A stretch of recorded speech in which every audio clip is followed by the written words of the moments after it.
Good evening, everybody. Welcome back. Nice to see all of you. And looking forward to learning with you in another edition of Elevating the Sparks. And today we're going to be returning to a story that we started last week, although I'm going to do it a bit differently than we did last week. And if you missed last week, it's okay. I will summarize some of what we saw. I tried to send the text of the story to some of you. I don't think I got all of you, but I'm happy to send a link to anybody who wants. You could put your email in the chat.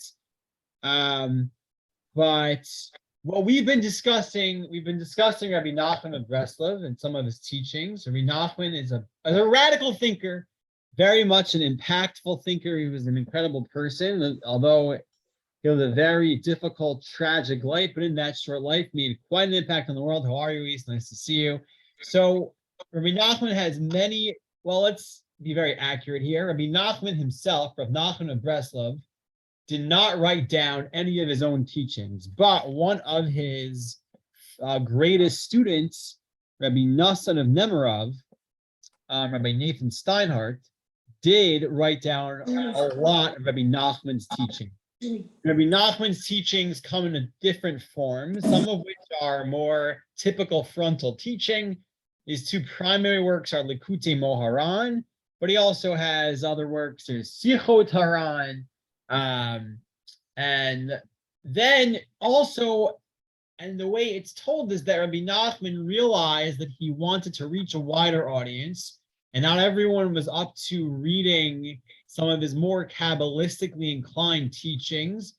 So he figured and thought that one way of giving over some of his Torah, some of the deep ideas he wanted to transmit was through the art of storytelling. And there are what are called Sipurei Masiot. Rabbi Nachman told over many different stories involving sort of fairy tales, if you will. And Rabbi Nachman wrote down these stories. So these were stories that were told. And it's very clear that these stories represent much more than the plain text indicates. It's very clear that Rabbi Nachman is trying to teach us something that is going to impact the way we serve God and the way we live life with these stories. And so last week we started with one of them. I'd like to try to conclude that discussion. I know that a lot of you told me that you benefited more from the discussion part rather than just the reading the text part. So let me do like this. What I'm going to do is summarize the basic essence of the story we read last week. Then I'll also summarize the end. I think some of you have read it, some of you haven't. I'm going to pick out a few specific passages from the story I want to focus on. You'll be able to see them, and I want to suggest what they might represent. I think there are some important parallels there. So let's begin as follows. The story is called The Simple One and the Clever One. Essentially, it begins in a town where two people grow up. One is of a very intellectual makeup, someone who's a big thinker, and then the other one is not as much, a very simple person. And although they're very friendly at the beginning of their life, and Rabbi Nachman, I want to go back to this, Rabbi Nachman in the story is very clear. They have the same upbringing, they go to the same school, they're from the same place, they're very close friends, but they have very divergent paths in life. The simple one takes up a very simple trade. Okay. The simple one takes up a very simple trade. He stays, second. I have Devorah with me. Hopefully she'll join us for just a couple of moments. Listen, it's a story, right? Even the little children can enjoy stories. So he takes up a very simple trade, and he says he's not too great at this trade. The story says he doesn't have too much money, but he's very happy. That essentially is the emphasis. And if you remember what I thought was the take on the money, he's almost foolishly happy. So the story goes that he couldn't afford too much in the way of food and water. He barely made enough to take a break from working, to stop and eat. But he would ask his wife for bread, and she would give him bread, and he would say, "This is the best bread in the entire world." He would ask his wife for, I'm not sure exactly what it is, but let's say steak, and his wife would give him bread. He would say, "This steak is the most incredible steak in the entire world," and on and on. His wife would keep giving him bread. He would pretend it was all these advanced delicacies. I thought that was a take on the mind, that he was able to taste the most sophisticated, delicious taste in the very simple bread that he ate. And in the very simple clothing he wore, he pretended, he imagined to himself that he was wearing the most sophisticated clothing. And so essentially, he lived a very, very simple life, did not have much, but was very happy with it. He was very happy with his life. And then we learned about the clever or sophisticated person who goes out into the world seeking a trade, and then he takes up one trade. He's not satisfied with it, so he takes up another trade. He's not satisfied with that either, and on. And he learns all sorts of sophisticated trades, and he becomes very wealthy, and he travels the world from one place to another. And the thing about this person is, despite his sophistication, he's never happy. He finds that he can't take company with anyone because they're all too simple for him. The conversations that they have are beneath his intellectual level. And on his journey back to his home, he doesn't even have any contacts that might help expedite the journey or make it easier on him. So he suffers on this journey. And he gets home and he gets all this honor and he meets up with the simple person, but he doesn't seem to ever be happy about it. And whatever he does, he's not satisfied. So if he learns the art of medicine, and if people present him with a patient and he tries to cure them, but something goes wrong, they think it's his fault, but he knows it's really not his fault. Or he's asked to fashion a certain design, engrave a certain design in someone's jewel, and he does a good job, but he realizes he made a mistake. And even though the person he's serving is satisfied, he's not happy because he knows he made a mistake. And if they were in a more sophisticated place, they would realize the mistake, and on and on. So that essentially, I'm skipping over some of the details, but that essentially describes part of the story. I made a few points about this. I think this is clearly a critique on the sophistication of the time Rabbi Nachman was living in the early 1800s and such, where Jews were beginning to be exposed to greater society and the Enlightenment. And he clearly is taking a certain stab at sophistication. And I want to go further in that. Another point that I felt was very meaningful, a very meaningful allusion, was the notion of what happened to these two people's fathers' houses, right? So if you remember in the story, the simple person, when his father dies, he simply takes residence in his father's household. He takes it up, he moves into his father's house, and he's happy with that. The more sophisticated person leaves for so long that by the time he returns to his hometown, his father's house is destroyed. It's gone to ruins. And he can't take residence in his parents' house. And to me, this was the symbolism of the ability to transmit traditions, or to take our Masorah and our traditions and our customs from one generation to another. And I think Rabbi Nachman is critiquing is that there is a certain sophistication that says, oh, all the stuff my grandparents or great-grandparents were doing, it's very simple. It doesn't make any sense. It's trivial. They didn't really understand. And I can't continue that anymore. I don't believe any of those fairy tales or those, that folklore. I'm too sophisticated for that.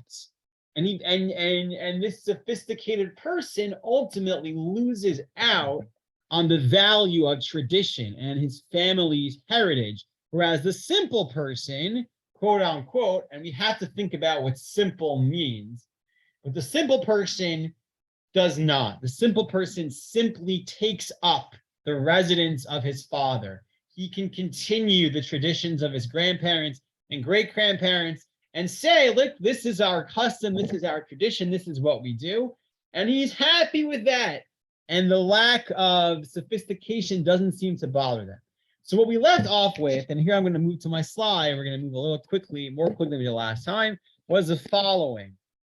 They meet each other. And I know some of you saw this. Now you'll see my slideshow. But here's where we left off last time. The simple man meets the clever man.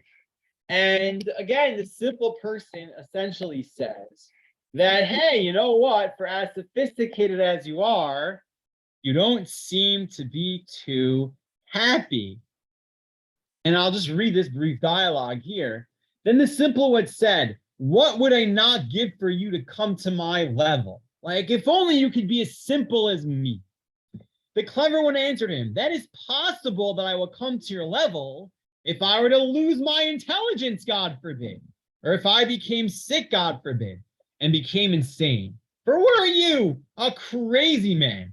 But for you to come to my level, that is totally impossible, that you would become wise like me. And the simple one answered him, with the Holy One, blessed be he, anything is possible. It could happen that within the wink of an eye, I would come to your level. The clever one laughed at this a great deal, right? So that's sort of like maybe the middle point of the story is the simple and clever man have this encounter. And the clever man says, you'll never be as great as me. Only I could lose my intelligence, God forbid, and sink to your level. I want you to keep that in mind for a bit, because I have what to say about this. This idea of people changing places in terms of their place in society, or in terms of even the amount of wisdom they have. I think that might be hinting at something. But I didn't want to focus on this, okay? And I'd like to think about this.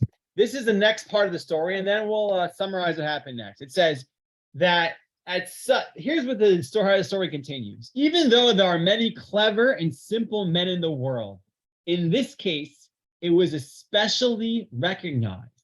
Everyone was aware that they both came from the same place, and they had both learned together.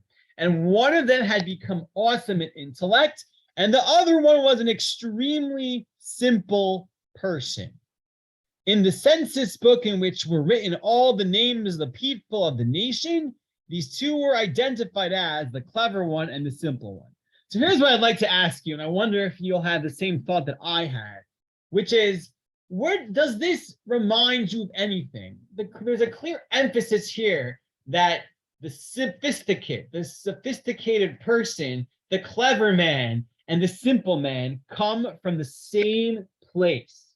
And they had learned together, that they started off in the same exact starting point.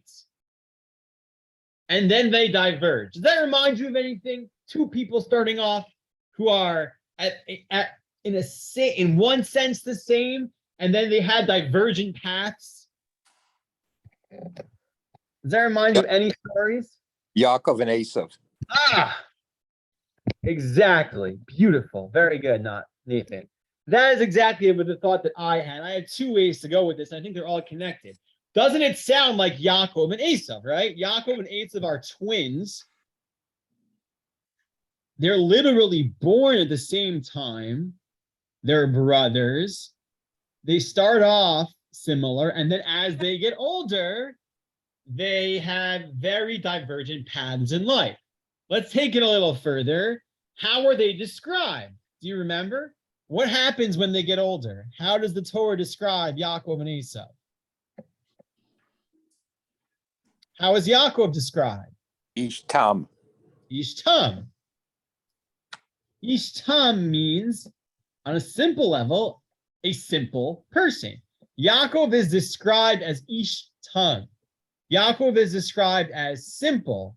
Esav is described as Yodea Tzayid Ish Tzadeh, which literally sounds like it means to hunt, but already in Rashi you have the interpretation that Esav was cunning He was tricky. He tricked his father into thinking he was more righteous than he actually was. So I think it can be argued that Rav Nachman is drawing a parallel there. And it's a very radical parallel. Because if it's so, it's saying Yaakov, and clearly Yaakov is also, and I'll throw something else out, which we'll return to. Yaakov is Yisrael. What word? And also, Yaakov is known as Yishurun. Yishurun, Yisrael. What word is in there with Yishurun? Yashar. Yashar, straight. Yaakov walks on the straight path. Yaakov, of course, is the protagonist. Esav is Yaakov's antagonist. He is crooked. And I'll throw another thing out there for you to think about, which Rabbi Nachman does explicitly return to in another source, which we'll see alluded to, that one of Esav's primary descendants, of course, is, when you think of Esav's descendants, who do you think of? Defendants? Descendants. Esav's, let's say, a grandson, I believe. Infamous descendants. Descendants. Amalek, right? Amalek. And there is a teaching that Amalek is also, if you switch around the words a little bit, Amalek is the same letters as the word mi'ukal, which means crooked. The opposite of straightness. And I want to think about that for a bit. But what Rabbi Nachman is saying is he's attributing this path of quote unquote sophistication he's connecting that to Esav, I would argue. He's connecting that to Esav, to Amalek. I'll point out two other things. I think they're all relevant to the story. To me, the other place where we see two beings, not humans, but beings that start off exactly the same and take divergent paths relates to a holiday which is approaching ever so quickly, and that is Yom Kippur. During the Yom Kippur service, the Kohen Gadol would offer two special karbanot. There was the Sa'ir Lashem and the Sa'ir La'azazel. And the Sa'ir and these two goats had to look exactly the same, be of exactly the same value.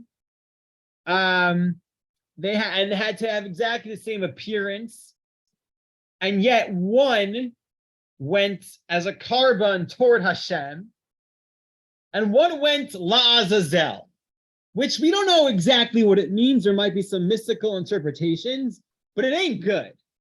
It ain't good. In fact, la'azazel in modern Hebrew is a very negative expression for those who know modern Hebrew.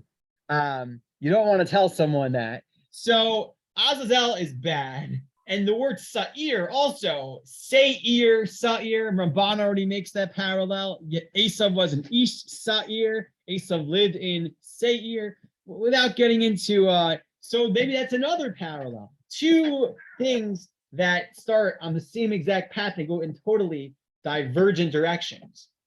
And I think there is a parallel to that in this story of these two men who begin in the same town and were friends even. They learn in the same place, and yet they take these two divergent paths. Very much so. And I will also, just to take it one step further, and maybe, again, this is just my own interpretation, but when you think of rising and falling, right? Because that's what the simple one says to the sophisticated one. He says, listen, maybe one day I'll be like you. I wish you could be like me. And the sophisticated one says, no, that can't happen, right? But when you think of rising and falling almost in opposite directions, so we know of the medrash of Yaakov and Esav. Yaakov and Esav, it says, "Vayisrotetzu habanim b'kirbat." In Rivka's womb, the two children were struggling with one another, right?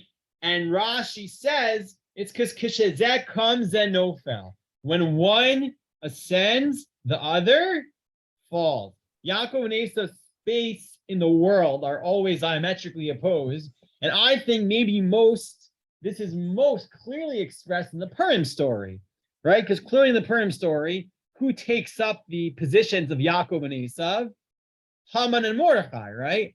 And that's part of the story of the Purim story, where Mordechai falls all the way to the bottom and he's wearing sackcloth and Haman's on top, and then all of a sudden it switches. I wonder if that's also alluded to here. Okay, so now let's try to summarize the rest of it, rest of the story. I'll try to summarize that. Hopefully, I know some of you have read it, and then I want to pick out just a few specific passages. So what happens next is, and those of you who read this know this, but I'll summarize it briefly. The simple person and the clever person are both summoned, quote unquote, by the king. They're summoned by the king. But they react to that summons in very different ways. And again, obviously, I'm skipping some details. Please read it for yourself. They react very differently. Here is their response of the simple one, the Tam. I don't really like that translation, but we'll call it the Tam, when he receives his letter. It says, as soon as the simple one received his letter, he said to the messenger that brought it, I cannot read what is written there. Read it for me. Can't even read it.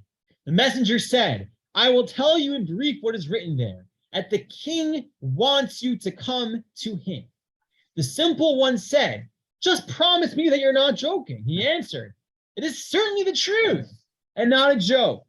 And he immediately became filled with joy and ran to his wife saying, my wife, the king has sent for me. She asked, why? On what account? But he did not have time to answer at all and hurried joyfully and traveled with the messenger. He entered and sat inside the carriage and found the new clothes and became more and more joyous. So keep that. Let's think about that for a second. The simple one is summoned to the king. What is his response when he hears the letter that he's summoned to the king? What is the response of the tongue? He's shocked. Why should he be chosen? But that's for a second. Then what happens? Well, it's a great honor. He takes it. Okay, the king has summoned me. And this wife says, why, on what account? Why has the king summoned you? Which is a sensible question to ask. What does he want from you? Is he going to kill you? Like, what does he want from you? And what does the simple person respond to his wife? Well, nothing. He doesn't really respond at all. I don't know why the king summoned me, but the king summoned me. And he simply gets the clothes that were sent to him, and he runs to the king. And if you read the story, you know that a number of wonderful, fortuitous events follows. As he goes to the king, he is met by the governor. The governor is very amused by this. Ultimately, he becomes the governor. And Rabbi Nachman takes very much a shot at politics and nobility there. He says the king appointed the Tam as governor because he knows that it doesn't take any great wisdom to run a country. It just takes straightness and honesty. You don't need any great wisdom to be a governor. I don't know if our local politicians would appreciate a comment like that.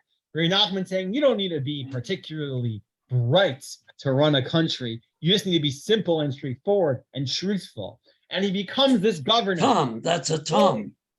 The Tam. And then slowly and surely he goes higher and higher, and he's judging people's cases. He's always truthful.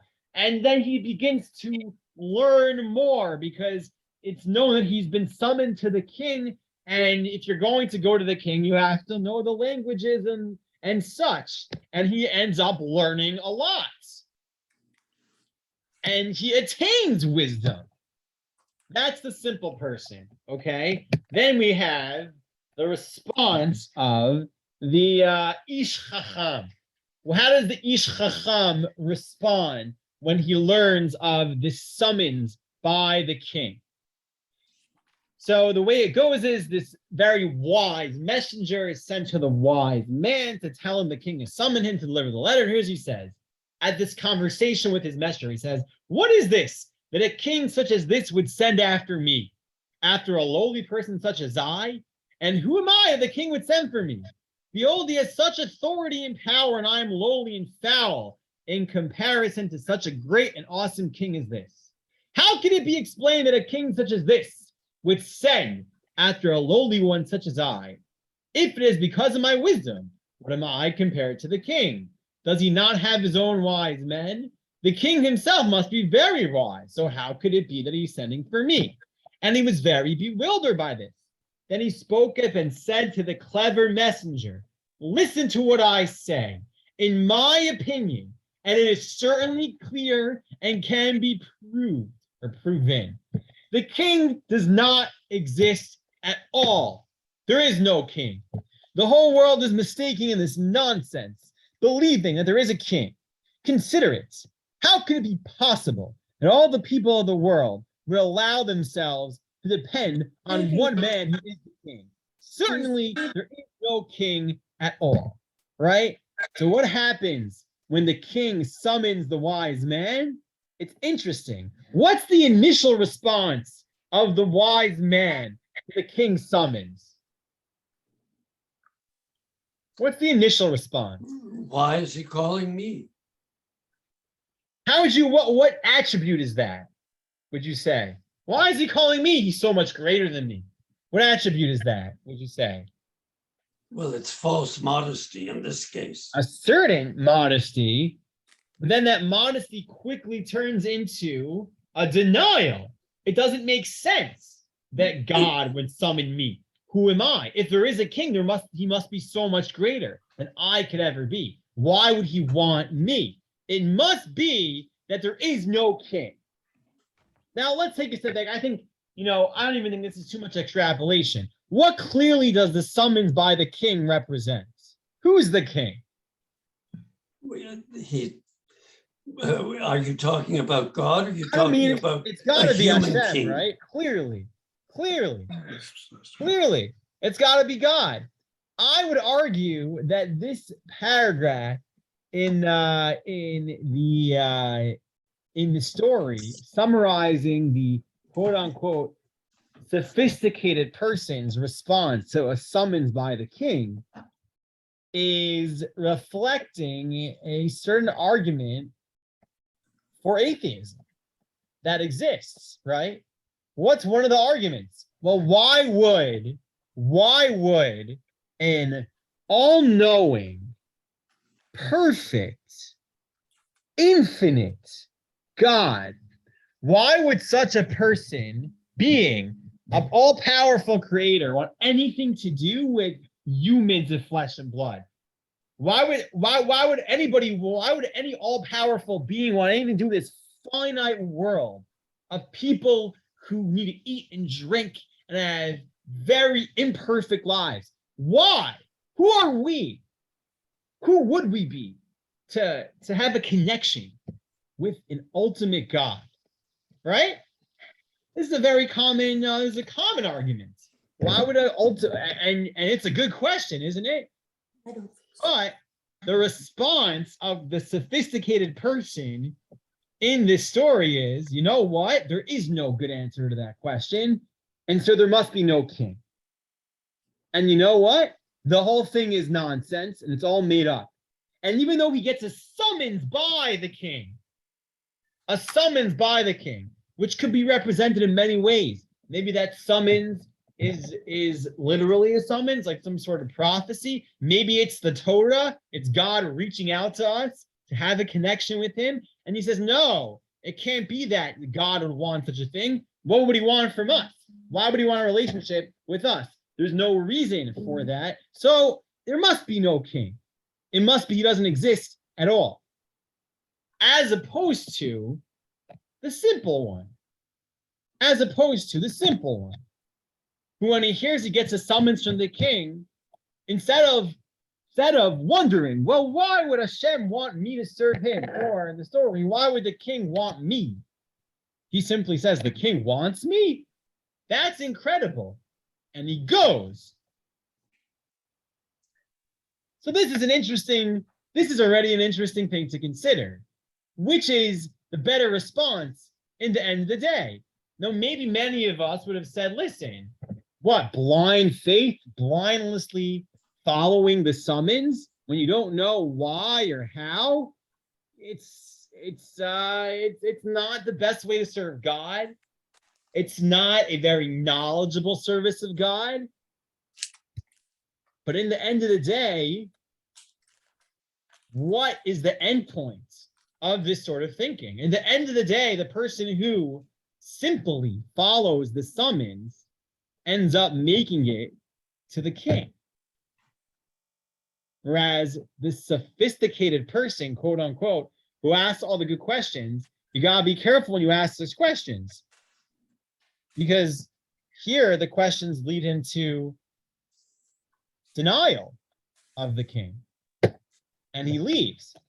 And it goes very badly, right? So the end of the story, for those of you who read it, you know that ultimately this sophisticated person sinks lower and lower and lower. Unlike the simple person who rises to the height of society, he sinks lower and lower and lower. And he gets into trouble wherever he goes. He starts saying there is no such thing as a king. There is no king. And I'll bring you this proof, and I'll bring you that proof. And he's traveling, and he comes into contact with what Nachman calls, based on this translation, a miracle worker, a Baal Shem. And he denies that this can be. There's no such thing as a miracle worker. It can't be there is such a thing. Who is the miracle worker? I wonder. I'm not sure. Is this the notion that there can't be miracles generally? Is that Rabbi Nachman is hinting to people who don't believe that there could have been miracles? Maybe it's referring to the Hasidic grandmasters, the Rebbes, that there was a notion that they were able to do all these wondrous things. And Rabbi Nachman is chastising those who would say it's all nonsense. It can't be. Not 100% clear. But he's saying it's not. And then, of course, in the story, this person, this Ish Chacham, continues to deny the validity of this Baal Shem, this miracle worker. And he does so in many different contexts, which get him in trouble. Because there were people who saw it, who knew, who believed in this miracle worker, because they had experienced his powers. And when the Ish Chacham denies them, they get very upset and they literally hit him and punish him. And when he says what happened, he just gets punished more and more and more. And then there's the notion of the devil, where it's said that the evil one, or actually in some text of the story, the word Azazel is literally used. Azazel, who is pursuing this Ish Chacham. And the Ish Chacham won't believe it, doesn't believe it at all until it actually happens. And he's summoned to this horrible realm where he's in the muck and the mud and suffering. And only at the end of the story, through the efforts of the Ish Tam, is he finally saved. And is he forced by the miracle worker. And he's forced to believe in the king, and he's forced to believe in the miracle worker. Not until the very, very end, where it's almost too late. Although in the story, it doesn't quite seem like it's too late, but only after going through horrific suffering, literally being taken, to Azazel, does the Ish Chacham realize, is he forced to admit his mistaken thinking. That's a brief synopsis of the story. What I wanted to do with you is a few things. I also want to hear your feedback of what your thoughts are. And maybe we'll say that for the end, but I wanted to share a few sources with you on this idea of simplicity. Right? This idea of simplicity, how are we to understand it? Is it really so good to be simple? I mean, I don't know. If I would ask you, do we want to just be simple? I'm not sure how many of you would have said yes, sophistication is not good. Wisdom should not be pursued. Thinking and questioning, this is something that we believe in. And I do think Rabbi Nachman of Breslov had a very extreme stance in this regard, at least as he writes about it. So I'd like to try to understand it and reckon with it for a little bit, and maybe present another perspective as well. So here we go. So first, what I'd like to learn with you is a piece in Likutei Moharan. The reason I want to learn this with you is because at the end of this story, Rabbi Nachman, who wrote the story, has a few notes. And he says this story relates to this piece in Likutei Moharan. So this is the actual frontal piece of Torah where Rabbi Nachman talks about simplicity. Here's what he says. The ultimate goal and perfection. This is the translation from Sefaria, which is from the Breslov Institute. Here it goes. The ultimate goal and perfection is nothing other than to serve God with absolute simplicity, without any cleverness whatsoever. I'm not sure cleverness is really the right word, but bali shum chachmus klal. The word is wisdom. And he continues. And what he continues to do, maybe very strikingly, is he criticizes the philosophers. And the way he criticized them, the way he represents their opinion, is frankly very close to something the Rambam himself writes. So this is a very ambitious criticism. Here's what Rabbi Nachman says. There are philosophers who maintain that the ultimate goal and the world to come are nothing other than to know each thing as it is. For example, knowing the star as it is, knowing its innate nature, and why it's positioned where it is. And he describes a theory that does exist, that knowledge is the ultimate way of connecting to God. And when you know of creation and you know God, then you know God himself, because God and his wisdom are the same. And so the way Rambam and others describe it is Olam Haba, in connection to God, is via perceiving intellectual truths, and that in the next world, what we will have to do is appreciate the knowledge we have attained of God in this world, and appreciate the connection and knowledge of God and the pleasure from it. That's what Olam Haba is. Olam Haba is a place where you can appreciate the knowledge of God you have attained in this world. And Rabbi Nachman says it's totally wrong. It's not true. It can't be true. That is not the goal of serving God. The goal of serving God is not to attain knowledge, chokhmah. And he explains how he knows it. He says, however, in fact, we regard the attainment of the ultimate goal to be essentially only through faith and applied mitzvot, worshiping God based on the Torah with simplicity and straightforwardness, with timimut. That's the ultimate goal. And through this itself, we merit that which we merit. No eye has seen it. We don't know what Olam Haba is. How are we supposed to know? But it's upon us to have emunah and to serve God based on what he wrote in the Torah with simplicity and straightforwardness. As is written in Tehillim, the beginning of wisdom is the fear of God. Reshit Chokhmah Yirat Hashem. The main genesis and preface to wisdom is nothing but the fear of God. One must make certain that the fear, that Yirah, precedes the wisdom, precedes Chokhmah. And you should know that the matter is not that the way they maintain, God forbid. For if it were so, that only very, very few, namely the intellectually elite philosophers, would attain the ultimate goal. And Devorah says hi. Right?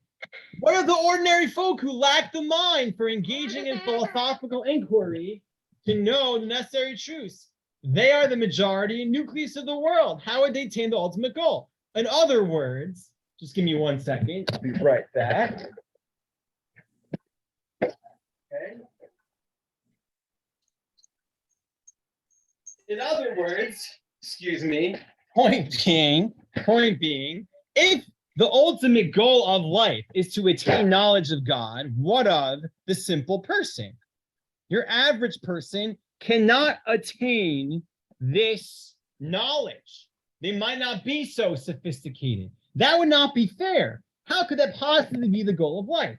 And so Rabbi Nachman argues the Rambam is essentially wrong. And he continues here. He essentially makes a comment, as we mentioned last week, on the notion of the second to last pasuk in Kohelet. Sof davar hakol mishma et Elokim yirav et mitzvotav shemor ki zeh kol ha'adam.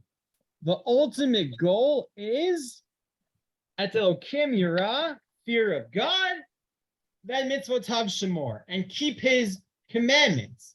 This is the ultimate goal. Ultimately, sof davar. Ultimately, our goal is through simplicity and straightforwardness to fear God and observe his mitzvot. And kizeh kol ha'adam.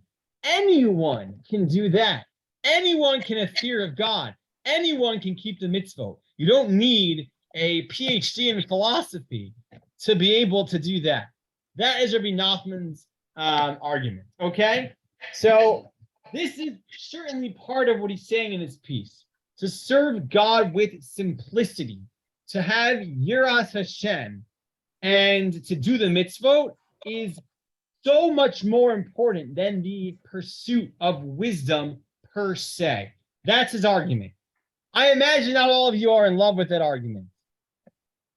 I'm just curious. Tell me. Let's say we have Rambam on one side, and those of you who learn with me know Rambam emphasizes again and again and again the importance of the pursuit of wisdom and truth and knowledge. That is the ultimate goal of our spiritual lives.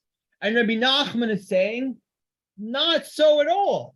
In fact, there is a danger to this pursuit of wisdom. That's what Rabbi Nachman is saying. Rather, what we should try to do is serve God with simplicity and straightforwardness. I wonder how many of us, would gravitate more naturally toward Rambam or toward Rabbi Nachman. Or do we need some sort of a combination? It's not such a simple question, really. But this is what Rabbi Nachman is arguing in this piece because of the danger of it. And what I want to do for a second is to focus on what he means by simplicity and what he's afraid of. What you have in front of you now is the end notes to the story. And it's by Rabbi Nachman himself. And he makes this parallel to Amalek. You remember the story of King Agag of Amalek? Anyone here know that story? In Shmuel, with Shaul HaMelech. Shaul HaMelech is charged to destroy Amalek. Who does he spare? He spares Agag. Agag is the king of Amalek. And the Navi describes Agag's downfall. And it says something very cryptic. It says, as Shmuel was about to execute Agag, he went in front of Shmuel, ma'adanot. Agag was ma'adanot. What does that mean? So the way that the Targum translates it, as quoted here, is in a self-indulgent manner.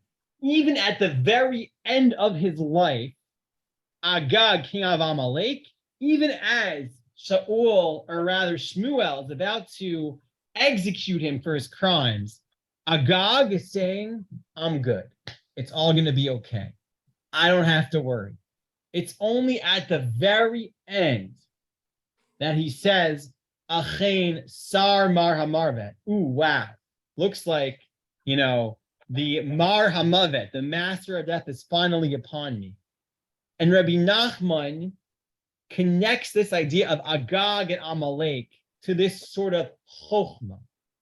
And he says that Amalek denies until the very end, which is clearly what's represented by the chacham in the story. Amalek continues to deny and deny and deny and deny and deny, and to continue with even philosophical defenses for the denial of God and his role in the world. Till the very end, King Agag is in denial. Till the very end, until it's too late. What is the sort of chokhmah he's referring to? I believe what Rabbi Nachman's referring to can be explicated through one pasuk in this week's parsha. And I just want to briefly study it with you, and then I'd love to hear some of your comments, because I know you want to have a discussion. But let's learn a pasuk together. That's all I want to do. This is a pasuk from Parshat Shoftim, and it reads as follows. Tamim tiyeh im Hashem lokecha. You see a translation there. I don't know if I agree with it, but it says you should be tamim with Hashem your God. What does it mean to be tamim with God? We have a mitzvah midoraita, a biblical commandment, a mitzvah to say, to be tamim with God. What does that mean?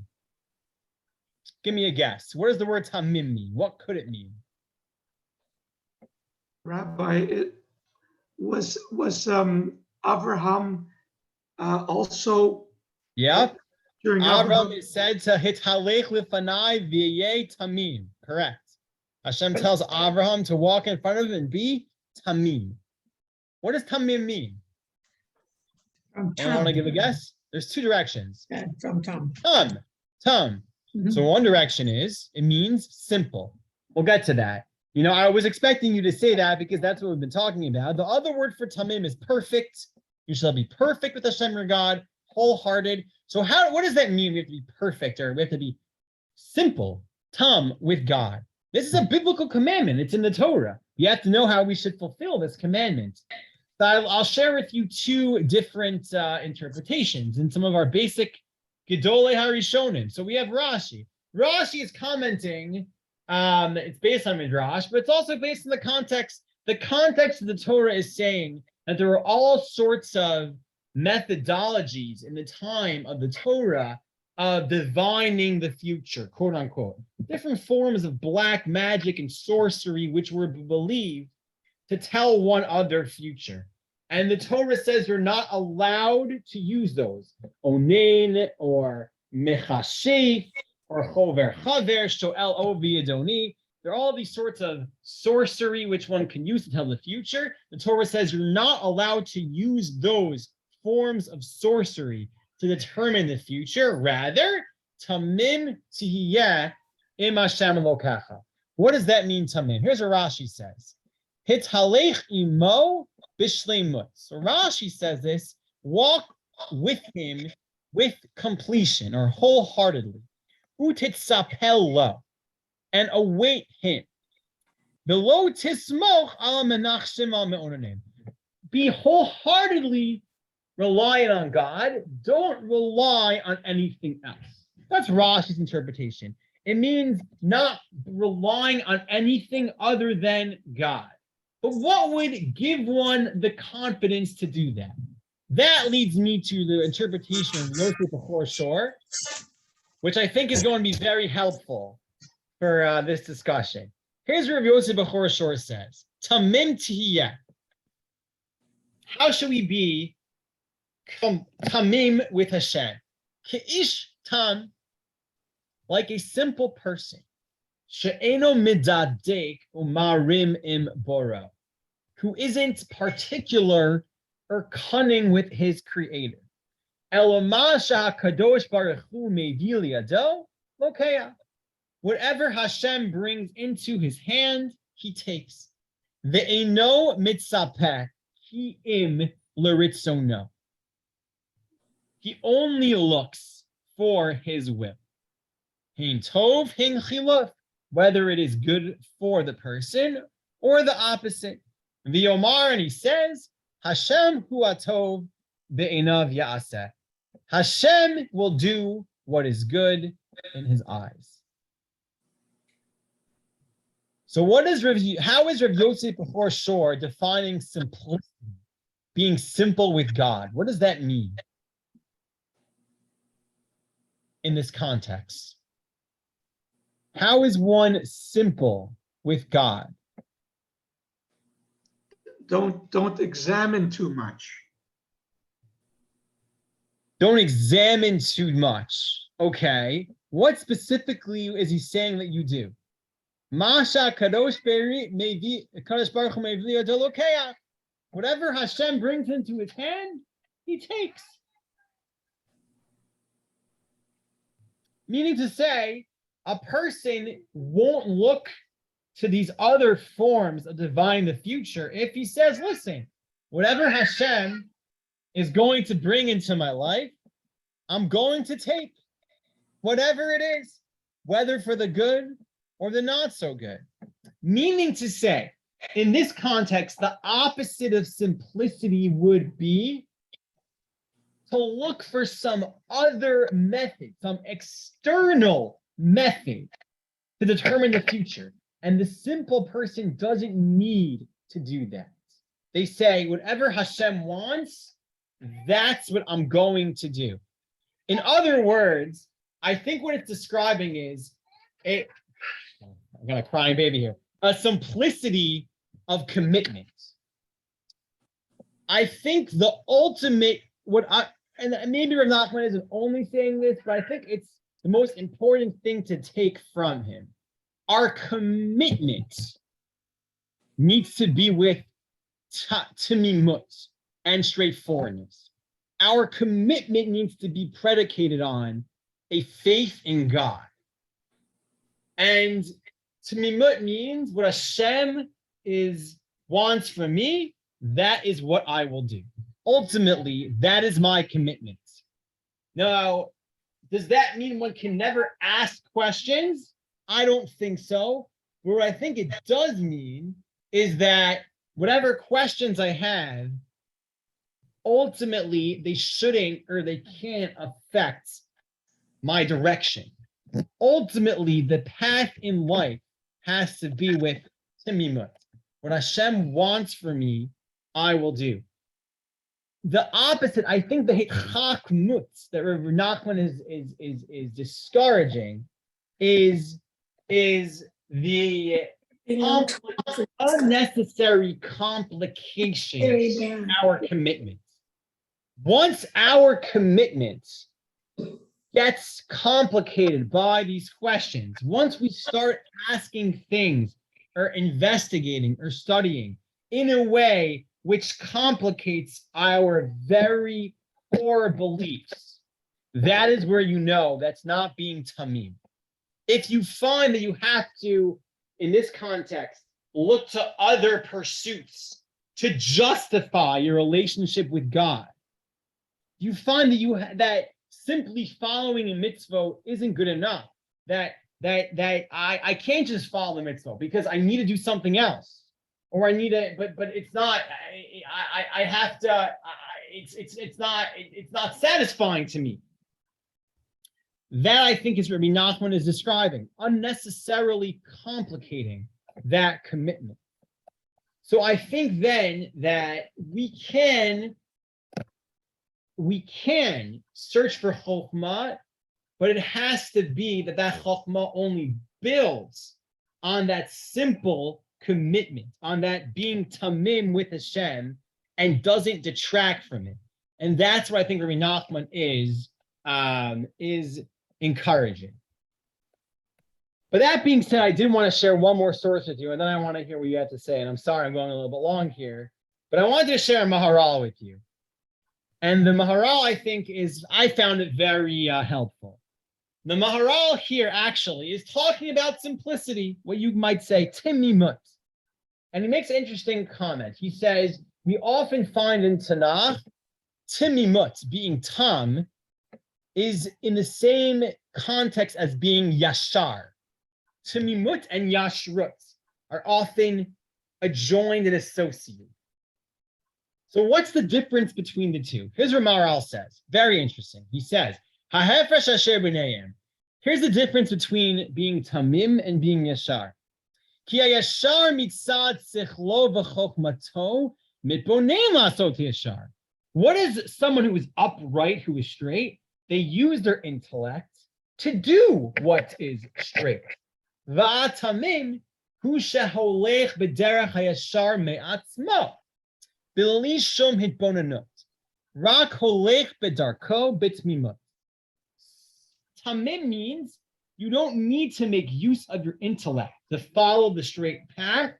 Rather, you follow the straight path naturally, without the need for any contemplation. Okay, but why do you have both? So here's the kicker. Yaakov, Hayuloshte Yaakov had both attributes, Tamimut and Yashrut. Shaarei Yaakov, Nikra Yaakov Ishtam. Yaakov is called the simple person. Vaya Nikra Yeshurun Gamkin. He's also called the straight person, Tamimut and Yashrut. Why? Ki devarim shel atzmo haya noheg b'tmimut. When it came to himself, matters that related to his own being, there Yaakov would act with simplicity. His perspective toward himself was always tamimut. Whatever Hashem wants from me, that's what I'm going to do. Period. Whatever Hashem wants. Udvarim hamagim el achirim. But regarding matters that related to others, to other people,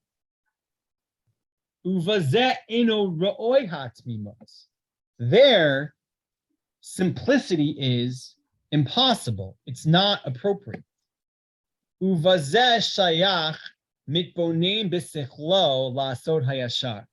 There, a person needs to use his intellect, and Yaakov would use his intellect to do what is straight. So that's an interesting distinction that the Maharal uses to describe Yaakov. There's Tamimut and Yashrut. Yashrut means, says the Maharal, to use one's mind, to think and contemplate and discern what is the appropriate path. Tamimut means almost this natural, simple following of the straight path without the need for contemplation. And the compromise is, when thinking about a person's own life, in matters that just relate to me, what does Hashem want from me in my own life? Or what's going to happen to me? What do I need? There, Maharal recommends simplicity. When dealing with others, how can I help someone else? Or how can I, in my relationship with another person, determine the appropriate path? That requires chokhmah. That requires hisbonenut.